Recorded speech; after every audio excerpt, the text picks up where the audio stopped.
that? Sorry. No, who is? Kevin.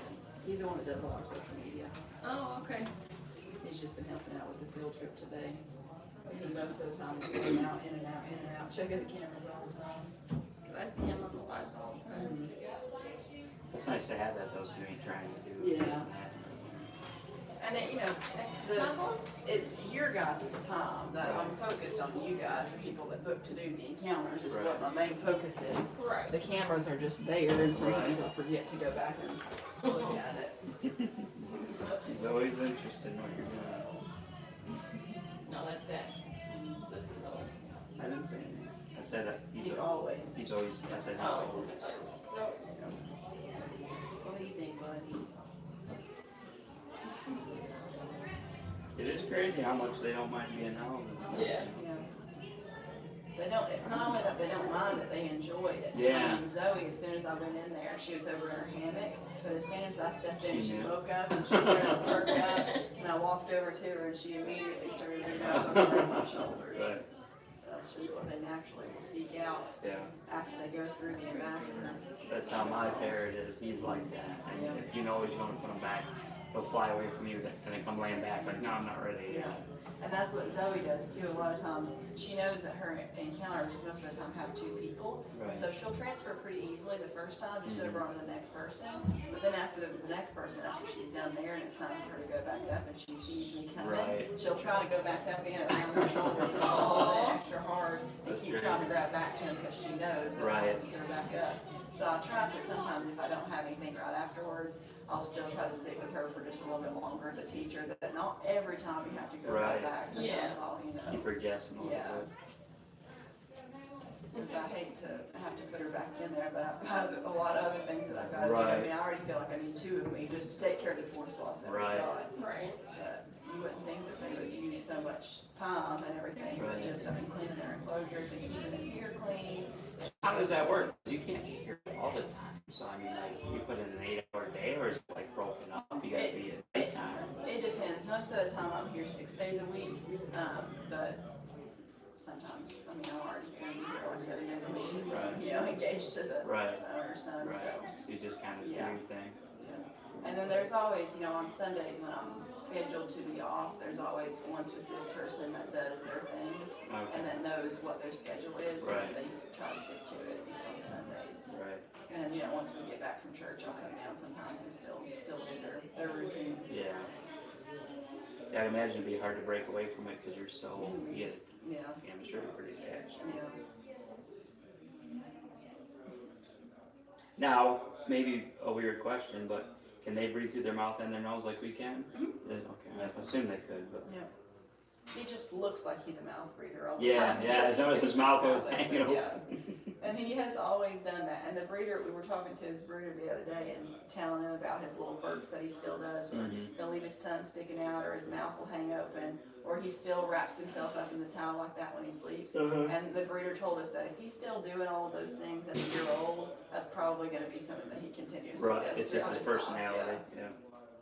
And he also, another little weird quirk of his is that the towel that he wraps himself up into, he'll find the corner of it and nurse on it like a puppy or kitten would. Mm-hmm.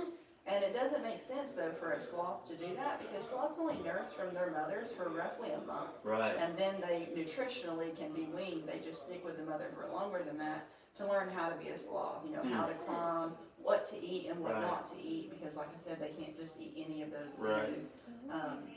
And fruits and things too, depending on the area that they're native to.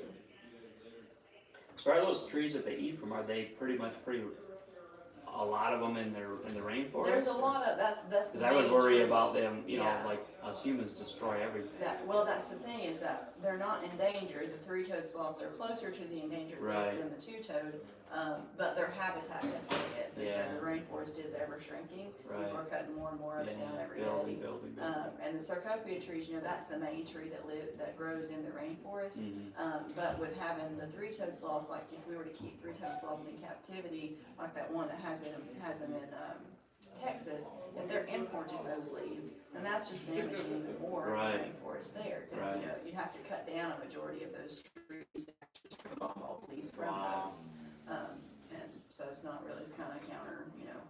counterintuitive to keep them in captivity, trying to preserve it. Well, then you're cutting down more of the rainforest. Right. And that's kind of the idea with, having sloths, having the two-toed sloths in captivity is, if they ever do start to be on the verge of extinction, we've still got a good population of them in Yeah, captivity. you can keep to be them. able to, It's the same thing with like the white rhinos, if those had never been bred in captivity, we Right. would not have them around anymore. Right.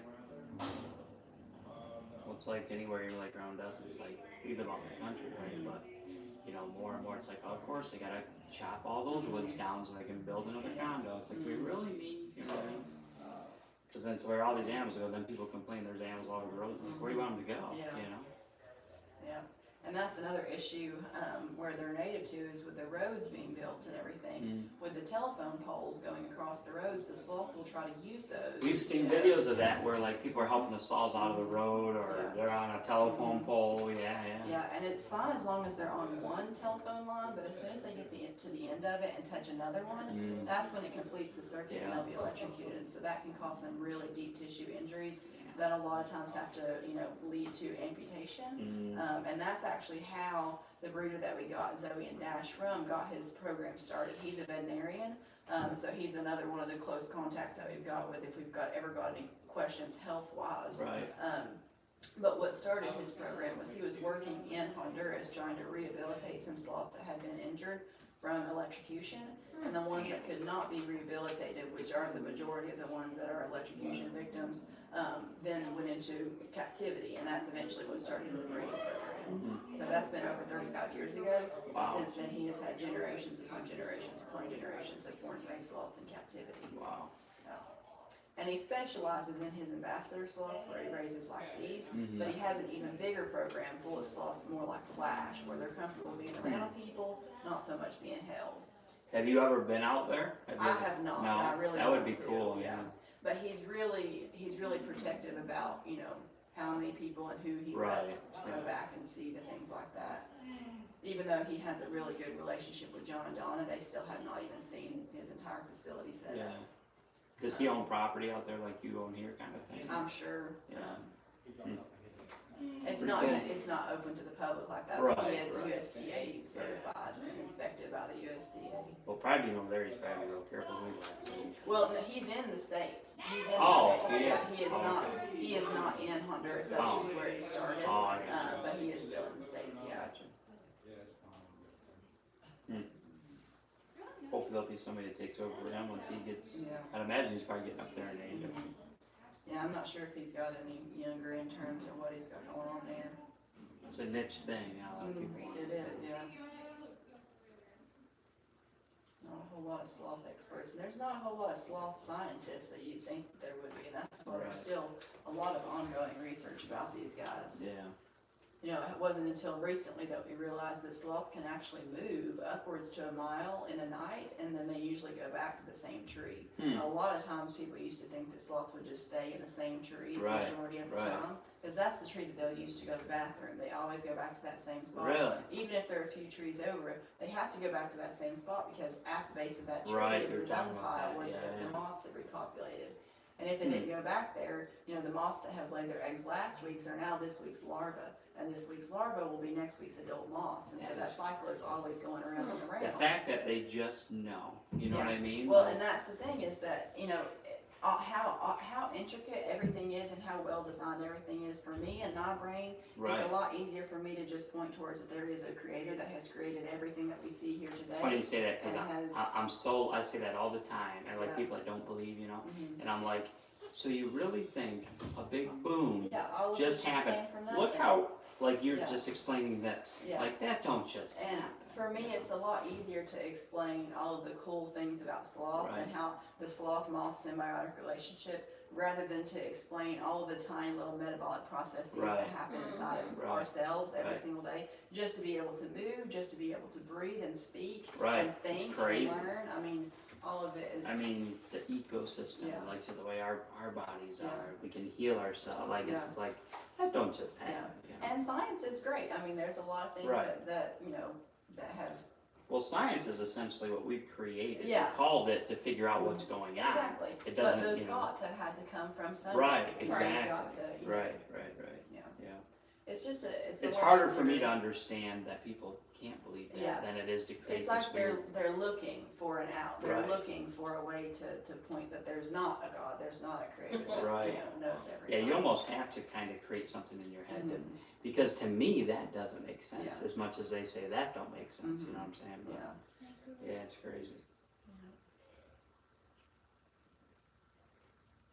She's got just a little bit of her tongue poking out over there now. Does she? Yeah.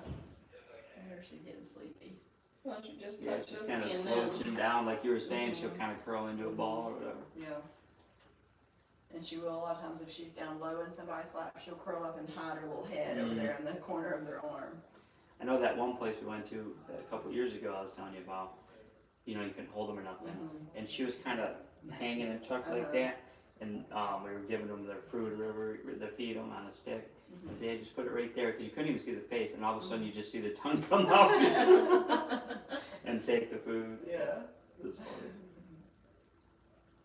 Do you remember what it was that you were feeding them? It was Grape. fruits, it was grapes. grapes. Yeah. I'm like, now that you were talking Those about are that, high quality treats, and so a lot of times this is their regular diet. The treats and things like that are just like rewards that we'll give them. And there's a little diagram over there, if I remember. I'll get it here in a little bit, but the little sliver of fruit in their diet is very small. The majority is leafy greens. We feed about 75% leaf material. We don't do those with encounters because they're a lot harder to feed little spinach leaves. They get that at nighttime. That's the only thing they get at night is leaves and just a few little things like that, as well as high fiber biscuits. well, I'm hoping that place was doing it because they were wanting them to be interactive, you know what I mean, and not feed them all the time. Yeah, so because they seem to be taken care of. They had really nice, like the enclosures and stuff hanging and all that we'd step into and just with a stick feed or whatever. So, and they didn't allow And we you. used gloves. Yeah, so they said this. So you seem to know a lot about it. They were saying we don't allow to touch and pet because we have stuff on our humans have stuff on their fingers. It's bad for the fur. Was that just them saying that to not get you to touch them? You think then, or because obviously we're petting them. To an extent, a lot of people, and even like the conservation website, almost kind of use a scare tactic to teach people not to interact with sloths. Because wild sloths, that's very true for them. They digest their food using those moths that they have on their backs. Oh, I got you. So if you're petting it away. Exactly. Yeah. And so if you were to go out and pick Makes up a sense. wild sloth or pet a wild sloth that had all You're that on their destroying back, their. exactly. And that's why it's a big issue. Even if the people that are doing those sloth encounters down in Honduras or wherever are releasing those sloths afterwards, even if all that moss and algae has not been stripped from them with using a chemical, people touching them and petting them and everything is enough to completely disrupt that. Now, a lot of people will say, a lot of websites will say that the sloths have the bacteria on their backs and in their mouths that are dangerous to humans. That's not true. It's how that they digest their food, but they say it like that so that people don't interact with them, so that they're like, oh, I don't want to touch that animal. Makes sense. So that it's, helps more on the conservation side. Yeah. But, and it could be true, if the sloths that they had there were not comfortable with being with people at all, they may have been, rescues or ones that were failed rehabilitation. I don't remember what their story was, but I will say they didn't seem to mind you being there, but they weren't. wanted to keep reaching out to you, and they were like, back away when they do that. Yeah, the one did kind of reach out a little bit, so I'm not sure, I guess, but we may have to go back and just ask where they came from. They might have told us, but it's been a few years. Where was it at? Do you remember where it was at? It was in Michigan. Yeah, it was like in between Michigan and Ohio. Yeah. It was right at the border. Yeah, I don't remember exactly. We haven't gone back. We meant to, but we have to look it back up. It was a cool little zoo. I mean, it was a small, unique almost like a family-run type of situation. Yeah. And they did have some rescues, like bald eagles that were injured and whatnot, like that and stuff. So they seemed to be all taken care of and everything. So. They may do more of like a rescue or rehabilitation things like that. I think it might have been what it was. I can't remember. And we have a few rescues on the farm. Like two of our tortoises were rescues. One we found on the side of an interstate. Some of them have been rescues like that, but most of them have come from breeders that are specifically trained to be ambassador sloths or ambassador animals, like our Quadrimundi. We kind of have a rescue in a way. I mean, not really. We found a snapper on the road, and I wanted to get hit. So we got a wastebasket and got him into the wastebasket, you know, and they're, you know, they're snappers, you know. And we carried him, we have a big pond, so I'm like, well, put him in the pond. We didn't want Yeah. him to get ran over. So, but he was blind, I think he's blind in one eye, Yeah. and he's old or whatever. So we put him in the pond, it was probably been a few months ago now, we always wondered, did he stay? And the contractor and I was standing up talking, discussing things, and he popped up in the middle of the pond and he's swimming, I'm like, oh, he stayed. I mean, no reason not to, it's a big pond, there's fish and everything, Yeah. so, you know, so yeah, he stayed, so that was cool. Oh, cool. And then we did find a couple painted, we'll find painted painted turtles in our driveway, because probably the heat. So we gotta watch when we're driving, you know, backing up. And we picked up several of those and put them in the pond. Yeah, we quite a few, yeah. We got woods behind us, like 13 acres of woods. Okay. Yeah. You guys always lived in Michigan? Yeah. Yeah. It's like, seems like trying to sleep that way. Cracks me up. He's leaning, like his head's leaning. She's leaning too. Did you fall asleep? Can't tell. Oh, it's She's got her eyes closed, but her nose is going. Her nose is Yeah. kind of sniffing, so it makes me think that, oh, yeah, she's awake. It's some flies she's watching. Yeah. And you would think that in the wild, you know, they can have anywhere from 50 to 100 moths living on their back at all time. So you would think that they would be a little bit more desensitized to things Right, living like that on right. the back. Yeah. But they can tell tiny little flies if they Yeah. went in somewhere, even on the back, Maybe they even don't- just on a hair, they can feel that little bit of movement. They don't like it. Maybe they don't, the moths maybe don't bother them as Yeah. much. That's But they are generations removed as well, so you Right, gotta think that, you know, true. their mothers and their grandmothers were not Right. in the wild. they've never needed that Yeah. to happen. Well, Now, a lot of people then will wonder how, if I've said that they will digest their food in the rainforest using those moths as their bacteria source, well then how do they digest their food in captivity? Because if that's how they do it there, then how do they do it here? So how I mentioned earlier, how they're not born with that bacteria, they have to get it from somewhere. The first little bit they'll get from the mother's saliva. The same bacteria that Dash has in his stomach originally came from his mother. So And once it's over- in them, it just continues. Over time, yeah, it'll start to grow and flourish, but bacteria, as we know, needs a warm environment to Right. live, Aw. which is why it's 82 degrees in here. Right. And it always stays, we don't ever let it drop below like 78 degrees, and we only let them go outside when it's above 75 degrees. Do you have like a backup power or Oh something? yeah, and we've got backups to the backups. Oh, okay. Wow. To really keep track of all that, because if we let the sloth get cold, Right. if we went outside with them and let their body temperatures drop because they can't maintain their own body temperature, it just takes too much energy for them to do that. Right. All of that bacteria that they're using to digest their food could be completely wiped out. Mm. And if that happens for a sloth that's kept in captivity, it's really the end of that sloth. I mean, Wow. they may be able to live for a few months. Can you but get if it back they- into them, like feed They them? don't make any form of a synthetic bacteria to give to them, and it's not really economical to Right. import the moths themselves. They don't really live for that long off the sloths. It's crazy to think that that bacteria, once in them, can Yeah. survive. Yeah. Well, obviously And so multiply. that's why it's so sensitive for them to own a sloth in captivity, especially for people that don't know that much about sloths. Yeah. If they just go on the internet and they're like, I have enough money to buy a sloth, I want to get a Yeah. sloth. Yeah, that's They- pretty wild. Now that we're learning like from you, it's like Yeah. it almost would scare you away from getting Yeah, one. You they know? learn the hard way that owning a sloth as a pet's not really the best situation, because it takes Right. about 2.5 weeks for a sloth to starve, and they could pass away with a full belly of food, just unable to digest it. Yeah, because Yeah. it takes so long. Wow, that's crazy. That's So once they get to that point, it's too late. You know. It's- yeah. Now, for the wild sloths, they need those moths on their back, because even though for the most part it's hot and humid in Central and South America, depending on the season that it is, and overnight it can drop as low as 60 degrees. Mm. And so if that happens to a sloth in the wild, all that bacteria will be wiped out from their gut, and they need those moths on their back so that they can lick up more of that bacteria Right. and then start to be able to digest their food again. Makes sense. So yeah, if you were to take a sloth and touch it and pet it, and those moths just leave and be like, this is not a hospitable place for me to live anymore, Right. then it would leave that sloth with no way to be able to digest their food, because after it's gone from their stomach, they won't be able to process anything. God, it's crazy. Just something like that is like almost essential. Yeah.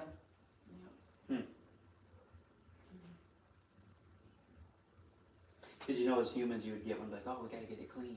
You gotta wash And it. see, that's the thing, that's why we're so big on, informing everybody and doing educational videos and everything. Because before I knew anything about sloth, before I worked here, this was like 2 or 3 years ago, I had saw a video of a sloth trying to pass a roadway, and this guy went out with a branch and like let it hook onto the branch and like brought it over to the side and let it go.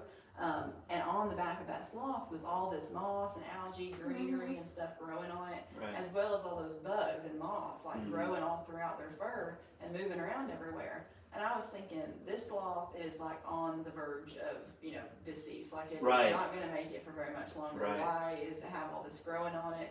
It needs some kind of medication. It needs all that to be cleaned off of it. And if somebody were to just do that with, trying to do good but didn't have much knowledge about sloths, that would be the end of the Yeah, animal. you'd be killing it. Yeah. And it's the same way for the sloth encounters that go on down there. That's why we're so, give a lot of information out about that, just so that people can make more educated decisions. Right. What are you doing? Oh, Okay. was there another fly? Yeah. Did that fly land on you? No. That's funny. But they can move when they want to. They can, yeah. Yeah. You got that fly faster than I do. Deceiving, man. I didn't even see it. Needle flies. So we do have like 40 minutes left. Okay. It's up to you guys if you want it, or you want to hold Zoe for a little bit, or maybe switch out and hold Chloe. You wanna hold Zoe? Yeah, I wouldn't mind holding. Okay. So I'll get Dash, and I'll put him back up here for just a little bit, and we'll swap out. Maybe get Chloe back out here. Do you want me to help switch anything? I don't think so. Okay. Think so. Your one that's real close.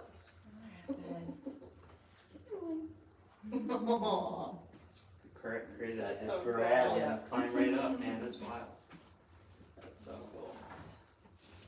Just look at this. This